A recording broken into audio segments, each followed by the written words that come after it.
Hoy en este video veremos proverbios en Fula, pero no están traducidos, pero sí que están numerados. Así que de 1 hasta 15. Entonces me vais a decir en los comentarios cuál queréis que traduzco. Luego lo traduzco para esta persona. Vale, vamos. Wata nane ko kore bonni kocce hara ko ɓiro ɓen woni soɗotako. Wata nane ko kore bonni kocce hara ko ɓiro ɓen woni soɗotako. Leggal ko ngal neeɓi e nder maayo yo ngal wontata noora. Leggal ko ngal neeɓi e nder maayo yo ngal wontata noora. Asankata fonye wa'a maaro. Asankata fonye wa'a maaro. Asankata fonye wa'a maaro. Wana ko soppataakon mi diifata. Wana ko soppataakon mi diifata. Wana ko soppataakon mi diifata. Ananay fartun immoda e baabe. Ananay fartun immoda e baabe. Ananay fartun immoda e baabe. Aɗayni koloma hiɗa njombi. Hiray aɗayni koloma hiɗa njombi. Hiray aɗayni koloma hiɗa njombi. Hiray si a wi a moroto ko gorejo ma mori, on fotani cukuli a taƴay tokka. Si a wi a moroto ko gore ma mori, on fotani cukulli a taccay tokka.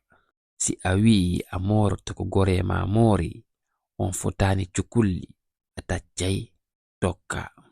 Hiɗa lumbina mayɓe, hiɗa ɗowta tefoɓe.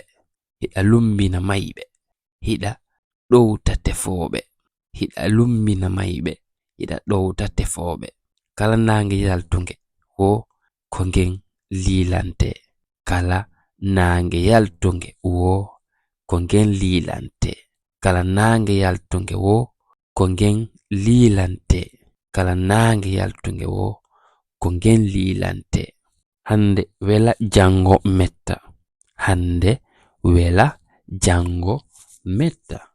Hande wela jango metta.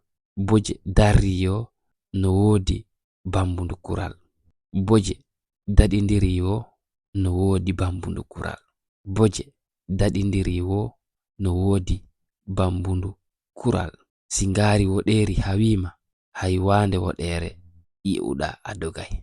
Singari woɗeri hawima haysi a yi'i wande woɗere a dogay. Singari woɗeri hawima haysi a yi'i wande woɗere a dogay. Tari wande tarti wande. Tari wande tarti wande. Tari wande tarti wande. Tari wande tarti wande. Tari wande tarti wande. Kile gerto ko ha segele yalta.